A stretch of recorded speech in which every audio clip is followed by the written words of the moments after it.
You mentioned a few things, want to get a reference on. You mentioned a label. What Hmm. label is this that you're referring to that you're signed to? I'm currently signed to Asylum Records right now. You know what I'm saying? Shout out to the big homie Dallas, Hawk, Angie, Cody, everybody, the whole team, Alex, Angel, everybody, the whole team, man. Vanessa, I'm signed to Asylum Records right now. And you mentioned an incarceration. How Hmm. long were you actually incarcerated for? 46 months. 46 months. I originally went away to fight a pistol charge, and I fought that for 35 months. I fought the pistol for 35 months. By the time I got sentenced, my judge had sentenced me to 30 months, which means I overdid my sentence on that. But since I had pleaded guilty to that gun, I violated my probation in the state of Virginia by catching that gun charge. So that's why a lot of people don't understand how come last year I was released and then less than 50 days I was locked right back up, because I was already out on probation from Virginia when I caught the gun charge. So when I caught the gun charge and did the 35 months, Virginia gave me an 18-month probation hit, and I did 11 months off that 18. So that's why I did 35 months and 11 months. So in total, I did 46 months, which is basically 4 years. And that was your third bid in prison? Third prison bid? That was my second prison bid. Yeah, that was my second prison bid. Are you done with prison? Absolutely, man. Absolutely, I am. And I'm at a good headspace now where I'm just making smarter decisions as far as like how I roll around and like actually believing in security and letting security do their job. And you know, man, when I was young and immature, I mishandled the funds a lot. I dropped the ball a lot as far as business wise. You know what I'm saying? So, you know, that incarceration helped me. Not only did I try my best to sharpen my mind as far as being better and making smarter decisions, but I also literally looked at all the things I was missing out on, and I promised myself, Trel, you'll be a fool to miss out on this ever again. You know what I'm saying? So definitely was a lesson learned, that eye opener for me. Now, was this album being planned, put together while you were incarcerated during that bid? To be honest, man, it's such a mix of records on there, right? We really, as a team, we collectively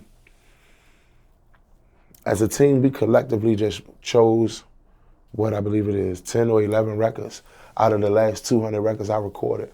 So, you know, I came home, November 29th, and I got about maybe 280 records recorded. And so we chose 10 or 11 for this first project, and that's why I said I should be dropping about 3 more projects after this. And so, you know, we've been putting together the master plan, but I'm always working. I'm always working, constantly working, constantly working. So I always got new music that I can release to the fans. So just to zoom out here for a second, were you signed to Asylum before the bid, or did that happen during the bid? No, my first deal was with Maybach Music Group, powered by Atlantic Records, and then after that deal had expired, I went away and did my time. When I came home the first time, me and Dallas was in talks of doing a deal with Asylum, and then, boom, I got locked right back up. But I think the people from, I was spending so much time with Asylum, and them, the people from the label just watching me record and watching my work ethic. They made a decision, which I'm honored, and I'm blessed for the decision that they made. That they say, you know what, Trel, a lot of people has given up on you, but we know your potential. We know you're a real nigga. We know you're a great artist, a hard worker. So we're gonna give you another chance. Go ahead and knock that time out. Hurry up and come home, and let's just get to it. So they believed in me when like a lot of people turned their back on me, for sure. So technically speaking, when do you sign on that dotted line with Asylum? Um, I think I signed my Asylum deal. The first time I came home was September the 22nd, 2021.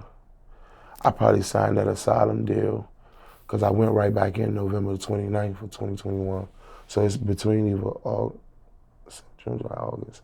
September, October, November. So I even signed it between October and November of 2021. But the final paperwork ain't get finalized till I believe May of 22, because I remember I had to sign some additional paperwork again in May in 2022 when I was in Arlington County Jail. So this was a process started before that second term, Right. and finished while you were in the second term. Yeah, like I said, man, they took a chance, man, and that's why I'm forever grateful to the whole staff at Asylum, man, Dollars, Angel, Cody, everybody, man. I'm just real thankful for them, man, because they gave me a chance. You know, a lot of people turned their back on me, and I get business. I'm mature enough to understand why people lost faith. I'm mature enough to understand why some people look at me as a liability as far as business. I'm mature enough to know why. So it's up to me to change the narrative or the stigma of Trel. So that's what I'm on. So what was that like, finalizing paperwork to a deal while you're incarcerated? What was it like? Yeah. You know, honestly, Small, man, I really felt as though, like, this is my calling. You know what I'm saying? Like, I bust my ass at rapping. You know, I bust my ass at hip hop, entertainment, music, R&B, writing, music videos, interviews, pictures with fans, concert shows, walkthroughs. I worked my butt off for this, man. Like, this is all I ever wanted to be. You know, this was the plan A. So, to be honest, signing that contract, I remember I was on the jail phone, signing the contract, and it really literally felt like just another day at the office for me. You know what I'm saying? And I'm blessed, man.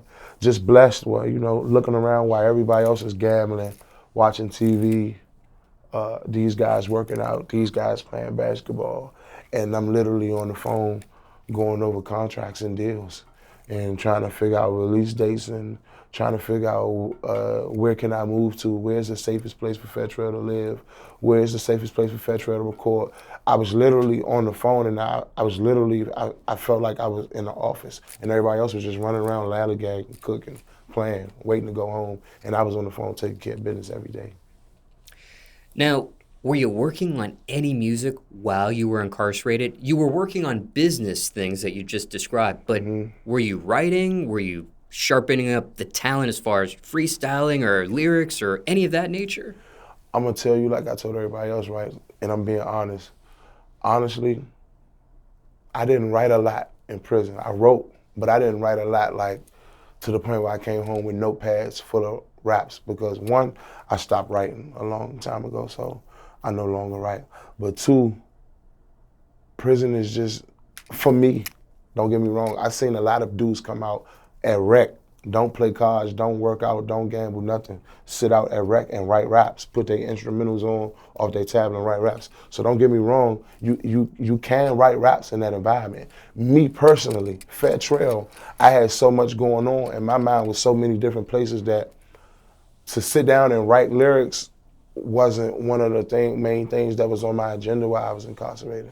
I was hustling and ripping and running and, you know, working out and chasing the CO bras, and, you know, I just had my schedule was different, you know what I'm saying? So I ain't write a lot. But the music, all the lyrics that I did write, I recorded. Did any of them make this particular project?